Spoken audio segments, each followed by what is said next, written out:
할렐루야. 오늘 이 부활 주일 주님 앞에 오신 여러분들을 주의 이름으로 환영하고 축복합니다. 자, 옆 사람과 인사합시다. 반갑습니다. 수고 많으셨습니다. 무슨 수고를 했느냐? 지난 고난 주간에 고난의 십자가 짊어지고 예수님과 함께 고난의 길 가시려고 수고 많으셨습니다. 고난이 있기 때문에 부활의 기쁨이 있고 부활의 영광이 있습니다. 예수님의 고난과 부활, 죽음, 이 일련의 과정들이 일주일 안에 다 일어났는데요. 예수님께서 일주일 동안에 많은 사람들을 만납니다.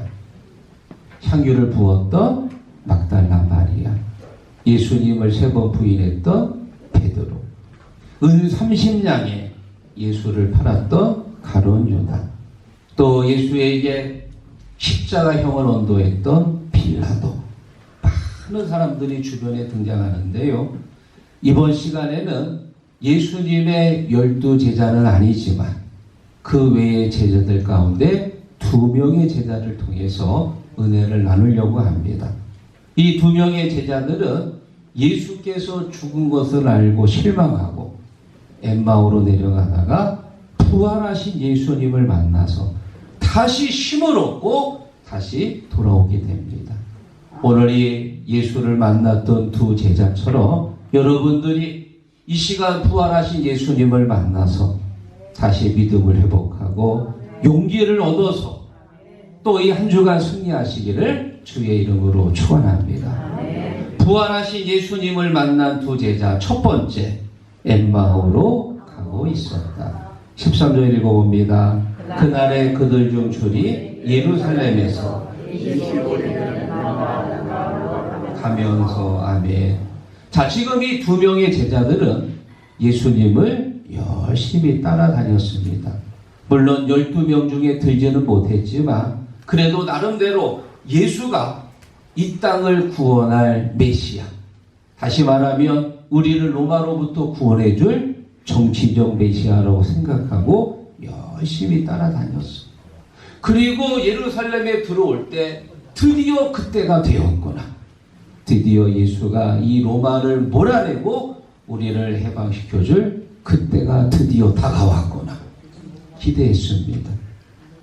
그런데 예수님이 하시는 행동을 보니까 영 아니에요.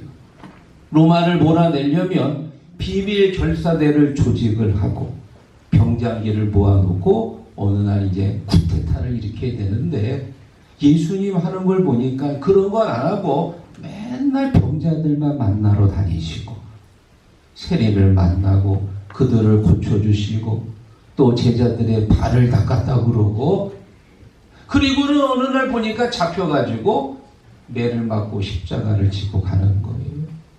그리고는 십자가에 달렸습니다. 아마 이 2 제자들은 나름대로 그런 기대를 가졌을 거예요. 예수께서 저 십자가에서 분명히 천군 천사들을 동원해서 이 로마 군인들을 쓸어내고 완전히 상황을 역전시킬 것이다. 하나님의 아들이라면 적어도 그 정도는 해야지요. 아마 이 2 제자뿐만이 아니고 많은 예수를 믿었던 사람들이 그 상황을 기대했을 겁니다. 그런데 그런 드라마틱한 상황은 나타나지 않았어요. 그냥 십자가에서 예수가 순순히 매를 맞고 못에 찔리고 거기서 죽었습니다.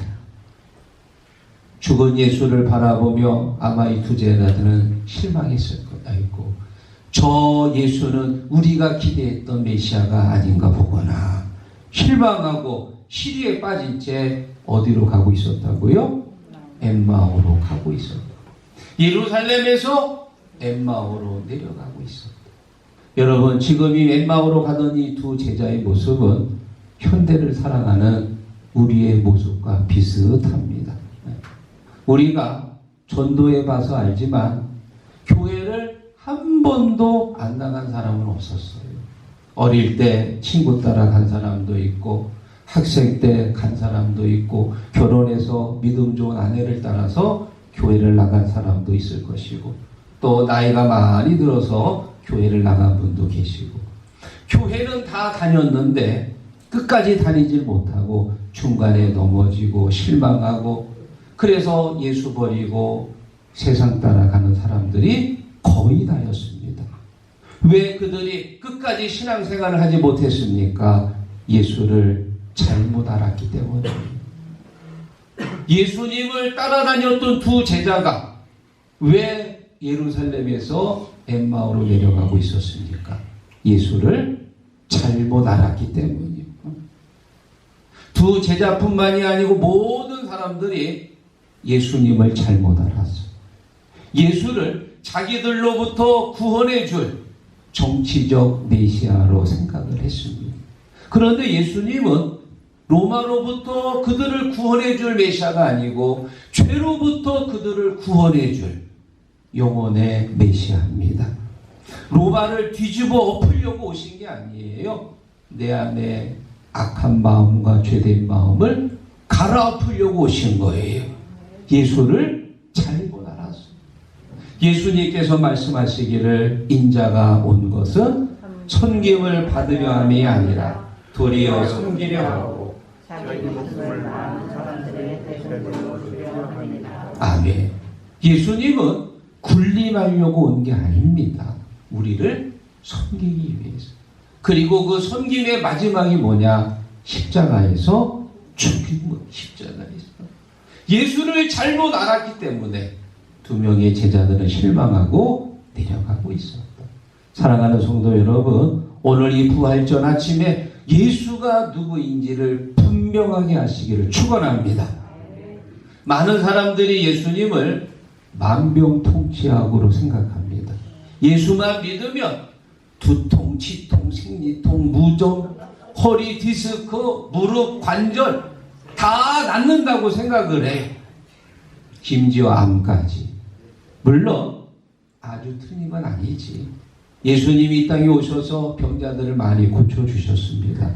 예수 믿으면 지금도 치유의 역사는 일어납니다. 그런데 그게 본질이 아닙니다. 예수님 병자들을 고치려고 이 땅에 오신 게 아니고 우리의 죄를 씻겨주시기 위해, 우리의 영혼을 구원하기 위해 오신 줄 믿습니다. 어떤 분은 예수님을 삼신할머니로 알고 있어요. 예수만 믿으면 아기 못 낳는 부부들이 아기를 낳게 되는 그런 걸로 생각하더라고요. 물론 아주 틀린 건 아니지. 성경에 보면 아기 못 낳는 가정들이 예수님께서 그들의 태의 문을 열어주셔서 아기를 갖게 됩니다. 그러나 주님께서 아기 못 낳는 가정 아기 주려고 이 땅에 오셨나요? 아닙니다. 예수님은 우리의 죄를 구원하시려고 이 땅에 오셨습니다. 어떤 분은 예수님을 복권으로 오해하고 있습니다. 예수만 믿으면 아주 땡 잡는 걸로 알고 있어요. 예수 믿으면 부자 되는 걸로 알고 있어요. 틀린 건 아니지요. 예수님께서 우리에게 물질의 복을 주십니다. 우리가 예수 잘 믿고 신앙생활 잘하면 주님이 우리에게 반드시 복을 주십니다. 그런데 그게 본질이 아니라 그 말이에요. 부수적인 거예요. 본질이 뭐냐? 우리를 죄로부터 구원하시기 위해, 우리의 영혼을 살리기 위해. 사도행전 4장 12절에 말합니다. 다른 이로서는 구원을 얻을 수 없나니 천하인간의 구원 받을 만한 다른 이름을 너희에게 주신 적이 없느니라. 구원받을 수 있는 길은 오직 예수. 내 죄를 씻겨주실 분은 예수의 피밖에 없습니다.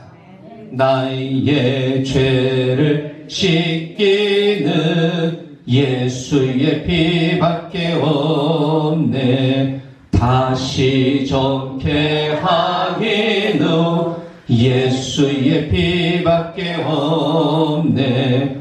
예수의 흘린 피 날 이게 하오니 귀하고 귀하다. 예수의 피밖에 없네. 믿습니까? 오늘 이 부활절 예수가 누구인지 정확하게 아시기를 주의 이름으로 축원합니다. 부활하신 예수님을 만난 두 제자, 두 번째, 예수님을 알아보지 못했다. 16절 읽어봅니다. 그들의 눈이 가리워져서 못하거늘. 두 명의 제자가 예루살렘을 떠나서 엠마오로 가고 있습니다. 그때 예수님이 나타나셨어요. 그런데 두 명의 제자가 예수님인 줄을 몰랐다는 거예요. 여러분, 예수님께서 부활하기 전하고 부활하고 나서 하고 변장을 하셨나요? 아닙니다. 그 모습 그대로예요. 그런데 두 명의 제자들은 예수와 똑같이 생긴 예수님을 보고는 예수인지를 알아보지 못했다. 왜 그랬을까요? 눈이 가리워졌어. 영적인 눈이 가리워지니까 예수님이 내 앞에 있는데도 모르는 거예요. 아마 그 사람들은 이런 생각을 했을 거예요. 야, 그거 참 신기하다. 어쩌면 예수님하고 이렇게 똑같이 생겼을까? 완전 붕어빵이야, 붕어빵. 예수님하고 아주 똑같이 생겼다고 생각을 했지만 그분이 예수라고 생각은 안 했습니다. 왜냐하면 그들 마음에 누가 있어요? 죽은 예수가 있거든요. 예수가 십자가에 달려 죽은 것을 그들이 눈에 봤습니다. 예수는 죽었어. 예수는 끝났어. 예수에 대한 생각은 접었거든요. 그래서 부활하신 예수님이 내 앞에 있는데도 예수인지를 알지 못했다. 사랑하는 여러분, 우리가 영적인 눈이 가리면 주님이 내 앞에 계셔도요, 예수님인지 모릅니다. 영적인 눈이 가려지면 주님이 내게 아무리 많은 은혜와 사랑을 주셔도 그것이 은혜인지 사랑인지를 몰라요. 그래서 우리가 신앙생활하면서 영적인 눈이 뜨이기를 주의 이름으로 축원합니다. 영적인 눈이 뜨이면 내 주변에서 일어나는 일 하나하나가 다 하나님의 은혜고 축복인 거예요. 심지어 내게 고난당한 것이 유익이라. 고난마저도 주님이 주시는 축복으로 다가오는 거예요. 영적인 눈이 가려지면 아무리 좋은 것을 줘도 은혜인 줄을 모릅니다. 여러분들이 자녀들을 다 키워봐서 아실 거예요. 우리 아이들 키우다 보면 아이들한테 꼭 한마디 듣는 게 있습니다. 엄마가 나에게 해준 게 뭐가 있어? 해준 게 뭐가 있어? 그 어린 핏덩어리 안아가지고 기저귀 갈고 분유 먹이고 그렇게 해서 20년 키워놨더니 지가 큰 줄 알아. 지가 잘나가지고 지가 대단해가지고. 여러분, 지금까지 우리가 살아온 게 내가 대단해서, 내가 능력이 많아서, 내가 잘해서, 물론 잘한 것도 있긴 하지만 그게 전부가 아니거든요. 하나님이 은혜 주시고 축복 주시고 지켜주셔서 여기까지 온 줄로 믿습니다. 문제 하나를 드립니다. 이 엠마오로 가던 두 제자가요, 예루살렘에 있었을 때 예수님께서 부활했다는 소식을 들었습니까? 못 들었습니까? 들었습니다. 22절 읽어봅니다. 또한 우리 중에 어떤 여자들이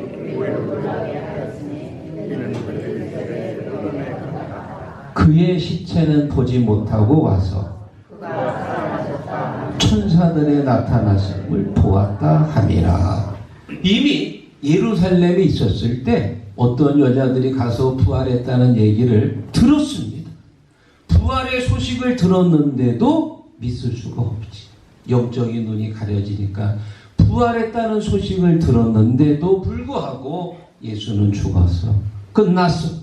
죽은 사람이 어떻게 다시 살아나? 그리고는 엠마오로 내려가고 있었던 거예요. 사랑하는 여러분, 영적인 눈이 떠여져서 내게 주시는 그 은혜가 얼마나 감사한지 깨닫고 축복받기를 주의 이름으로 축원합니다. 여러분, 한 사람을 소개합니다. 러시아의 작가이면서 신이었던 톨스토이인데요. 이 톨스토이가 하나님의 사랑을 깨닫고 나서 소설을 쓰기 시작하는데, 하나님의 사랑을 설명하기 위해 그가 쓴 소설 중에 물고기를 비유로 든 예화가 있습니다. 어떤 물고기가 사람들이 하는 말을 엿듣게 됩니다. 사람들이 말하기를 물고기들은 물이 없으면 죽어. 물이 꼭 필요해. 물이 참 소중한 거야. 그러자 이 물고기가 그 얘기를 듣고는 물이 도대체 뭐지? 이해를 못하는 거예요. 그래가지고 연세 많으신 저 어르신 물고기를 찾아가서 어르신, 제가 사람들이 하는 얘기를 들어보니까 물고기들은 물이 제일 중요하다는데요. 물이 없으면 죽는다는데요. 도대체 물이 뭐지요? 물이 뭐예요? 그러자 이 어르신 물고기가 말하기를 물은 우리의 생명이야. 지금 우리가 물속에서 살고 있어. 물이 없으면 우리는 죽어. 늘 우리의 몸이 물에 젖어 있어. 그러자 이 어떤 물고기가 말하기를 그런데 왜 그렇게 중요한 걸 우리가 모르지요? 우리가 그 속에 살기 때문에 그래서 너무 중요한데도 모르고 사는 거야. 여러분, 지금 이 물고기 얘기는 바로 우리의 얘기입니다. 우리가 지금까지 30년, 50년, 70년, 80년 살아오면서 모든 게 하나님의 은혜인데 너무 많은 은혜 속에 살다 보니까 은혜가 은혜인 줄을 모르는 거예요. 그래서 우리가 영적인 눈을 뜨면 내 주변에서 일어나는 작은 일 하나하나가 다 하나님의 은혜요 섭리인 줄로 믿습니다. 지난주 금요일 날 저 서울 석계역 인근 도로에서요 일어난 사건을 혹시 들으셨습니까? 레미콘차가 내리막길에서 내려오는데 브레이크가 고장이 났다는 거예요. 그래가지고 손살같이 내려오다가 신호 대기하고 있던 차량 10세대와 연쇄 추돌을 했는데 17명이 부상을 입고 탑차 운전자는 목숨을 잃었다는 거예요. 가만히 신호 대기하고 있다가 별 한간 들이다. 이게 바로 마른 하늘의 날벼락이지. 우리가 살아가는 세상이 사망의 음침한 골짜기입니다. 언제 어느 때 우리가 무슨 사고를 당할지 몰라요. 여기까지 온 것이 하나님의 은혜입니다. 그래서 우리 신앙인들은 항상 영적인 눈을 뜨고 늘 감사하며 사시기를 주의 이름으로 축원합니다. 자, 그리고 예수님, 부활하신 예수님을 만난 두 제자 마지막 세 번째, 일어나 예루살렘에 돌아갔다. 자, 33절 읽어보겠습니다. 곧 그때로 일어나 예루살렘에 돌아가니 모여 있어. 아멘. 예수님이 앞에 계신데도 예수님인 줄을 몰라요. 그래서 예수님께서 그들의 닫혀진 눈을 뜨게 하기 위해서 뭘 했냐? 성경을 가르쳐 주니. 성경을 들으면서 말씀을 들으면서 드디어 닫혀진 영적인 눈이 뜨였습니다. 아! 우리와 함께 가고 계셨던 분이 바로 부활하신 예수님이셨구나. 드디어 영적인 눈이 떠지면서 예수님을 깨닫게 된 거예요. 그들이 깨달았을 때 이미 예수님은 떠나고 없었습니다. 자, 그러자 이 두 제자가 곧 그때로 일어나 부활하신 예수님을 깨닫고 나서 그들이 일어나서 지금 그들은 저녁이 돼가지고 주막에 머물러서 잠자려고 준비하고 있었거든. 그런데 부활하신 예수님이라는 사실을 깨닫고 나서 저녁 때 일어나서 어디로 갔다고요? 예루살렘으로 돌아갔다. 할렐루야. 지금 잠자는 게 중요한 게 아닙니다. 쉬는 게 중요한 게 아닙니다. 예루살렘에 가가지고 아직도 예수의 부활을 모르는 사람들에게 부활의 소식을 알리기 위해서 소식은 들었지만 두 제자처럼 믿지 못하는 사람에게 부활의 소식을 전하기 위해 저녁 때 일어나가지고 예루살렘으로 돌아갔다. 믿습니까? 우리가 여기서 꼭 한 가지 기억할 게 있습니다. 지금 예루살렘은 현재 상황이 어떤 상황일까요? 지금 분위기가 심상치가 않아요. 예수를 잡아서 죽였는데 부활했다는 소식이 들리면서 이 로마가요, 비상계엄령을 선포해가지고 곳곳마다 군인들이 검문 검색을 합니다. 그래서 혹시 예수의 제자나 예수를 예자만 나와도 다 전부 다 잡아가는 거예요. 그래 이 제자들도 무서워가지고 어떻게 하고 있었어요? 숨어 있었어요. 문 꼭 걸어 잠고. 걸리면 잡혀가는 거예요. 다시 말하면 지금 이 예루살렘은 신앙인들이 살기에는 적합하지 않은 곳입니다. 예루살렘은 떠나야 되는 곳입니다. 잘못하면 잡히는 곳이고. 그런데 지금 부활하신 예수님을 만난 두 제자는 두렵지 않아. 왜? 부활의 소망을 갖고 있기 때문에. 예수처럼 살다가 죽으면 다시 부활한다. 잡히는 것도 두렵지 않습니다. 고문당하는 것도 두렵지 않습니다. 부활의 소망이 충만하니까 담대한 마음으로 예루살렘으로 돌아갔더라. 할렐루야. 사랑하는 성도 여러분, 오늘 이 부활절을 맞이해서요, 여러분에게 부활의 믿음을 갖고 살아가는 한 자매님을 제가 소개합니다. 천정은 자매인데요, 지난 2012년도 10월달 유방암 말기 판정을 받습니다. 젊은 여성이 유방암 말기가 된 거예요. 그래가지고 열심히 기도하면서 치료를 받았더니 1년 만에 암세포가 완전히 제거가 됐대. 1년 만에. 그리고 1년이 지난 2014년 12월 달에 다시 암이 재발됐다는 거.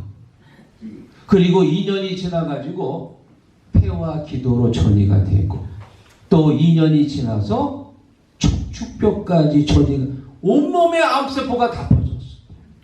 그래가지고 지금 현재까지 항암 치료를 133차까지 받았다는 거. 여러분, 이 천정은 자매 완전히 몸이 암덩어리로 뒤덮였어요. 전에 하던 일이 피아니스트였다고 그래요. 왕성하게 음악 활동을 하고 공연 기획도 했는데 그때는 하나님이 들어올 틈이 없었다는 것. 그런데 이 암에 걸리고 나서 그때부터 기도하고 하나님을 찾으면서 1년 만에 암이 완치되니까 그때 하나님을 영접했습니다. 자, 그런데 다시 1년 만에 암이 재발이 된 거예요. 암이 재발됐을 때 이 천자매가 어떤 마음이 들었냐? 완치된 암이 다시 재발된 것은 하나님께서 나에게 암 환자들을 전도하라는 하나님의 명령이다. 그리고 생각하기를 암은 하나님이 내게 주신 하나님의 선물이고 내게 죽음은 곧 소망이다. 믿습니까? 그리고는 열심히 암 환자들을 찾아다니면서 복음을 전하는 거예요. 그래 이 천자매의 이야기를 토대로 부활 그 증거라는 영화가 2020년도 방영이 됐습니다. 아마 여러분들 중에 보신 분이 계실 거예요. 우리 당진 지방 많은 성도들이 봤고요. 그리고 올해 부활 그 소망 그 속편이 또 나와서 상영 중에 있고요. 또 이 천자매가 나는 주님의 것입니다라는 책을 또 썼습니다. 암 걸리기 전보다 걸리고 나서 더 왕성하게 활동을 하고 있어. 여러분 이 얼굴을 보십시오. 지금 이 천자매의 얼굴이 암 말기 판정받고 언제 죽을지 모르는 그런 시한부 암 환자처럼 보입니까? 아니면 부활의 기쁨과 소망을 가지고 천국을 바라보며 살아가는 신앙인의 모습처럼 보입니까? 전자예요, 후자예요? 괜히 물어봤네. 사랑하는 성도 여러분, 부활의 능력이 뭐냐? 암이 걸리더라도 부활의 기쁨을 갖고 소망으로 살아가는 거예요. 그래 이 천자매님이 지금도 안병동에 가가지고 사람들을 만나서 전도하는 거예요. 얼마나 힘드시고 얼마나 아프세요. 저도 10년 전에 암에 걸려서 지금 133번이나 항암 치료를 받고 있습니다. 그러나 나는 죽음이 두렵지 않습니다. 부활의 소망이 있기 때문입니다. 내가 죽으면, 예수 믿고 죽으면 예수님처럼 다시 살아납니다. 나는 행복합니다. 나는 하나님 앞에 암 주신 것을 감사합니다. 그렇게 전도하며 제가 100번 가서 전도하는 것보다 천자매가 한 번 전도하는 게 훨씬 강력한 위력이 됩니다. 사랑하는 성도 여러분, 부활은 있습니다. 우리가 90년, 100년 살다가 죽고 끝나는 게 아니라 하나님이 우리를 위해 예배해 놓으신 아름다운 천국이 있습니다. 우리가 거기서 다 만나야 됩니다. 부활의 기쁨과 소망을 가지고 이 세상 살아갈 때 믿음으로 승리하시기를 주의 이름으로 축원합니다.